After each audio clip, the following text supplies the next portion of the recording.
All right. Hello, everyone. We are going to get started here with Chief Safety Tyrann Mathieu. First off, we're going to go to Mick Schaefer. Hey there, Tyrann. I'm wondering when you flip the switch from this calm, cool, collected guy we see in front of the media all the time to what's kind of like a maniac sometimes on the field. Is it pregame when you're pulling on your jersey? Is it kickoff sometime else? When does that switch get flipped? And I'll have a quick follow-up. Yeah, I think it kind of happens, through the course of the game. I think the most important thing is you just try to, keep your composure, while maintaining, high energy. I think that's really always the challenge. But I think anytime you step on a field, just got to put it in your mind that, everybody's out to get you, and, you got to stand up for yourself, make a play for your team. Yeah, I think you put it a great way, keeping composure with maintaining high energy. We talked yesterday with Dave Merritt, and we both agreed we don't know how you don't get flagged sometimes for playing to the echo of the whistle, and yeah. It maybe seems like the exact line, how much officials are going to put up with out there. How do you do that? How do you know that? Well, I got a good relationship with most of the referees. They know me. They know I'm a good guy. They know I don't mean any harm. They know I'm just trying my best to kind of raise the tempo and the energy of the people around me. But, like you said, I think it all comes down to, obviously keeping your composure, and, not really hurting your team or getting a penalty that, sets you back. Okay, next up, we're going to go to Diana Rossini. Hey, Ty. Hey. It's good to see you. It's already Wednesday, but at the same time, it's only Wednesday. We still have so many days to get here.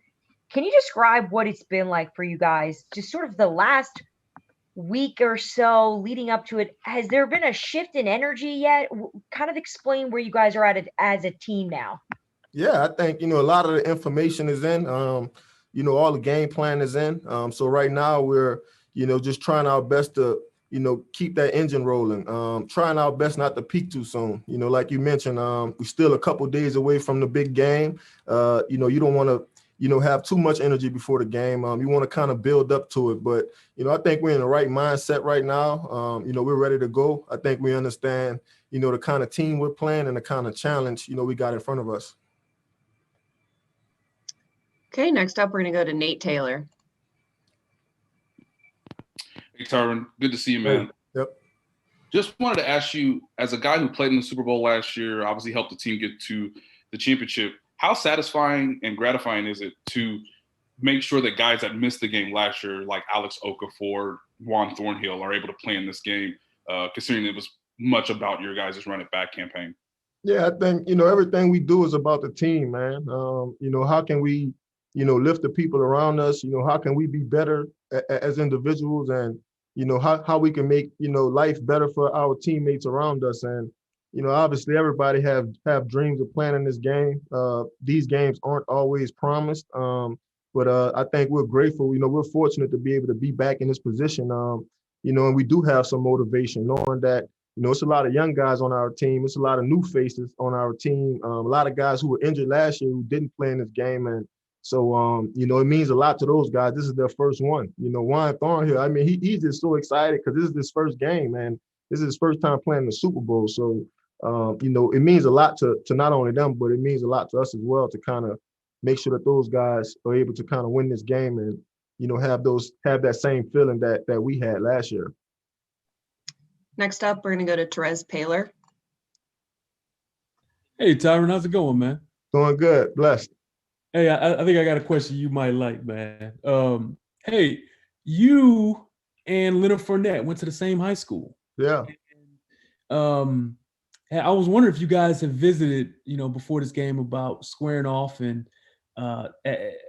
against each other, two St. Augustine grads, but squaring off against each other. And how much did that school help you guys on your journey to this very point right now? Yeah, I mean, me and Leonard, we actually haven't spoke this week about the game. Me and him have been able to kind of play against each other the last couple of years. And, that's always been on the bucket list for us. Me and him are kind of, different in age. And so he's always kind of been a younger guy, who was, up and coming. And so, so it's great to kind of see him, have some success and, be in this situation. It's a great opportunity, for both of us. I think St. Augustine, obviously growing up in New Orleans, I think it teaches you a lot, not only as a person, but as a person, who you want to become, in the future, just, the discipline, the different teachers and the coaches that we had that were, really hands-on. I like to say that school, definitely, put us in that mindset to dream big and work hard. All right, next up, we're going to go to Courtney Smith. Hi, Tyrann. How you doing? Hey, doing good. So, right now we're in Black History Month, and last summer, going through the matter protests, I was wondering if there was any music or any artists in particular that you were listening to during that time that really motivated you, songs that, had a good message that, you and your teammates or you and your friends were really listening to get motivated to be out in the community. Well, I mean, I probably say we got a wide range of songs that we listen to. I probably say obviously listening to guys like Tupac or Kendrick Lamar. I think all those guys motivate you. From a personal standpoint. They always make you think outside the box. Obviously we're all blessed to be able to make it this far, and I think the common thing that both of those guys, really, speak in their music is, it's all about community. It's all about coming back home, going back to the place that made you who you are, and trying your best to, make those places, better. Next up, we're going to go to Todd Lebo. Hey, Tyrann, we just heard this week that you got a couple guys on the COVID list. The barber came in and close contacts. I don't think most people even understood that's the links that the organization was going to, testing barbers and all that stuff. Can you kind of take us inside maybe some of the things that people wouldn't even expect that you guys have had to go through protocol-wise just to kind of get through the NFL season? I think we understand a lot of the testing with practices and stuff, but it goes a lot further, doesn't it?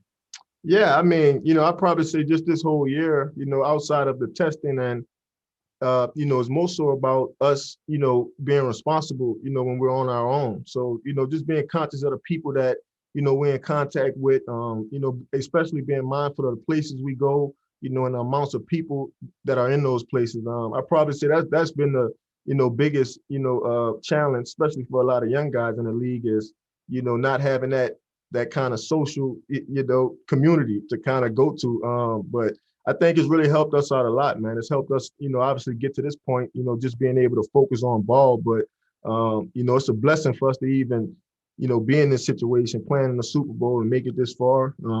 We got to continue to, handle our responsibilities, outside of the building. Next up, we're going to go to Nate Davis.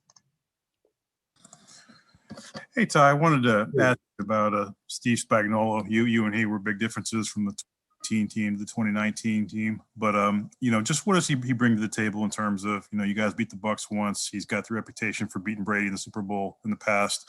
I hear his wife's cooking is great. What are the things that Steve brings to the room? I mean, I think first and foremost, I think he's a great man. I think he has a great heart. And then above all that, man, he's one of the greatest teachers I've been around. So detailed, so informative. Not only are you going to know what you're doing, but you're going to know why you're doing it. He never lets us get complacent as well. He's always trying to find a way to get us better, even if it's by a little bit. I think that means a lot to him to see us continue to progress. But yeah, he's one of the best coaches I've ever been around. Such a great teacher, a guy that can really communicate, with all three levels of the defense. Which is really rare. Most guys are specialists at one position. He's a guy that really has a great knowledge of it all. Next up, we're going to go to Pete Sweeney. Hey, Tyrann. Hey. Kind of a two-parter for you here. How does the play of L'Jarius Sneed and sort of the surprise of him this year, Thornhill playing better, allow you to be that ultimate chess piece, whether it's the slot, wide, box, or even sometimes along the line of recently? And then how much do you relish the opportunity that Spags allows you to do that? Not every DC allows necessarily a defensive back, nor do they always have the ability to do that. But how much do you relish that opportunity? Yeah, I mean, I think it's always great, man, when you're playing with guys that love the game as much as you.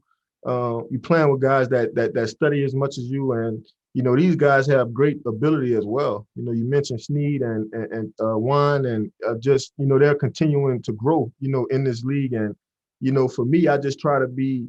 I try not to get in those guys' way. I just try to be a positive voice in their ear. Obviously, put those guys in position to communicate with them so those guys can play faster and make plays. For me, it doesn't necessarily matter, what role I'm playing, on the defense, whether it's, man or robbing. For me, it's all about the guys around me. How can I get those guys, to play hard, to play better, to communicate more? Because I think, if we're all able to do that, I think we're all able to play fast, play with our eyes, use our instincts, and, really make plays on the back end. Next up, we're going to go to Mark Topkin. Hey, Tyrann, two questions for you. One, Bruce Arians said today you are his favorite draft choice of all time. What does that mean to you? And the second one is, just as far as the schedule, if you guys not getting in till 4 o'clock Saturday, does that kind of make it still feel like the Super Bowl or not, or how does that feel? Yeah, it's a Super Bowl, all right. Ain't nowhere around that. It doesn't matter, what it is that's going on. We're going to be ready to roll, come Super Bowl day. That doesn't matter when we fly in, when we get there. I think our minds are made up. We're ready for the challenge. But yeah, I mean, obviously, it makes you feel good. When any coach tells you, they appreciate you or, they respect you. I think that's why you play the game. Obviously for your teammates' respect and for the fans' respect. But I think mostly, you want your coaches to trust you at the end of the day. And so for me and Coach Bruce, we got a great relationship. Like I said, he was one of the first people in the NFL that really believed in me and, the things that I can do on the football field, and gave me a chance to kind of showcase that. And so, anytime he tells me I'm his favorite draft pick, it always makes me smile. This is a guy that coached Andrew Luck and Peyton Manning, and, now he's coaching Tom Brady, and somehow, I'm still one of his favorite players. It's just a good feeling. Okay, next up, we're going to go to Harold Kuntz. Hey, Tyrann, how you doing, man? Doing good, blessed. Yes. Hey, Frank Clark said something interesting the other day. He said there's a difference between the honey badger and the landlord. I'm just curious what your thought on that situation. What do you think is the difference between the honey badger and the landlord? I think the landlord is more reserved. I think he's more collected. I think it's all about the team. It's all about the group. And I think the honey badger is just like this. Like, he's so emotional. He's high strung. He wants to make every play. I'd probably say that's really, the difference. The honey badger is, highly emotional. And then I think the landlord is more so, he's collected. He knows what everybody's supposed to do. He knows where he's supposed to be at. But the honey badger, once the ball snap, he's just like, go get the ball,